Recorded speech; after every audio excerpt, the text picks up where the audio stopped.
SBI समोर हा सार्वजनिक बांधकाम खात्याचा जो हा मोठा रोड आहे, या रोडवर हा मोठा खड्डा पडलेला आहे आणि 15 दिवस आम्ही हे बघतोय इथे खड्डा पडलेला आहे. कारण काय इकडे लक्ष जाणार होतं, कारण त्या फुले नावाच्या ग्रहस्थांचं इथे ॲक्सिडेंट झालं होतं आणि त्याला मोठा मार लागला होता. जेव्हा लक्षात आलं की इथं मोठा खड्डा आहे तेव्हा लोकांनी बघितलं.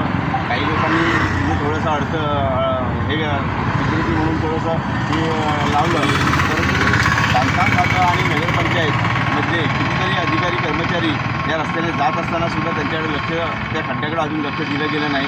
येणाऱ्या गणपती महोत्सवामध्ये इथं भरपूर गर्दी होणार आहे, कारण इथं पेट्रोल पंप आणि CNG पंप असल्यामुळे इथं भरपूरशा गाड्यांची वर्दळ वाढणार आहे. किंबहुना जर का त्याच्याकडे लक्ष योग्य पद्धतीने दिलं गेलं नाही तर उद्या बाहेरगावून येणाऱ्या व्यक्तीला हे जर खड्ड्याची माहिती जर नसेल तर तो या खड्ड्यामध्ये जाऊन मोठा ॲक्सिडेंट होऊ शकतो आणि कदाचित जीवितहानी होण्याची पण शक्यता आहे. चोगले जरासे वाचले, म्हणजे जीवावर आलेलं त्यांच्या म्हणतात ना हातावर किंवा पायावर बेतलं एवढंच झालं.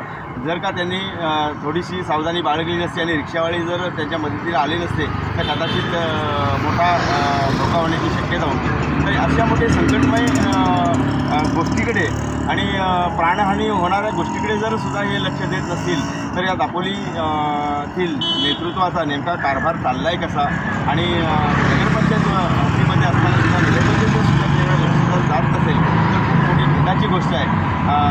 मगाशीच आमच्या प्रवक्ते यांनी तुम्हाला सांगितल्याप्रमाणे जर का हा खड्ड्याची बुजवण्याचं कारभार झालं नाही येत्या 4 दिवसात तर खरोखर इथं वृक्षारोपणाचा कार्यक्रम केला जाईल.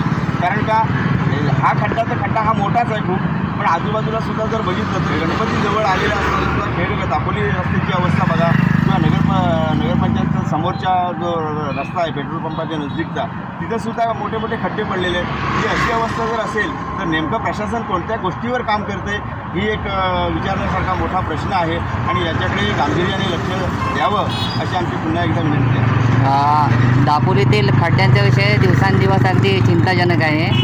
नागरिक वारंवार तक्रार देत आहेत की रस्ता सुधारावा, पण याकडे आजपर्यंत शासन दुर्लक्षच करत आलं. काय सांगाल? आताच म्हटलं मी शासनाचं जे चाललेलं दुर्लक्ष आहे ते खरोखर नागरिकांच्या सुविधेसाठी हे रस्ते आहेत की त्यांचं कुठल्या जीवितहानी किंवा इतर कुठलं नुकसान होण्यासाठी हे रस्ते तशी एखादा प्रश्न पडतो.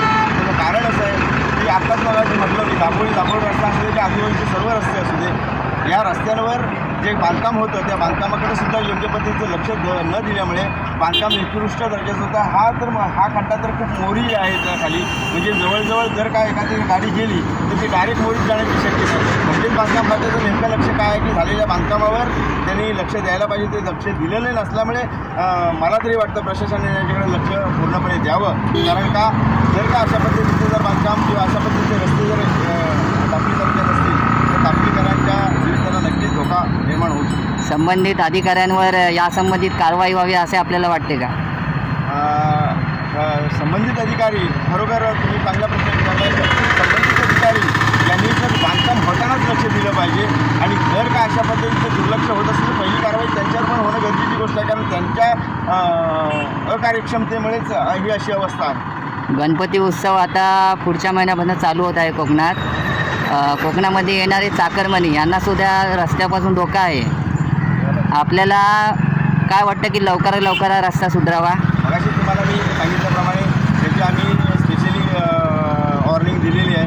जर का येणाऱ्या 4 दिवसामध्ये हा खड्डा जो मोठा खड्डा आहे तो 4-4.5 फुटाचा आहे, तो जर बुजवला नाही गेला तर खरोखर इथं वृक्ष लागवडीचा कार्यक्रम आम्ही नक्कीच करणार आणि आम्ही बोलतो तेच करतो ते बांधकाम खात्याला चांगलं माहीत आहे आणि त्यामुळे त्यांनी आवर्जून याकडे लक्ष द्यावं आणि 4 दिवसाच्या आतमध्ये हा खड्डा बुजवून द्यावा. कारण येणारा गणपती उत्सव वाढणार आहे व भविष्यामध्ये जीविताचा धोका होण्याची शक्यता आहे, तर त्याच्याकडे आवर्जून लक्ष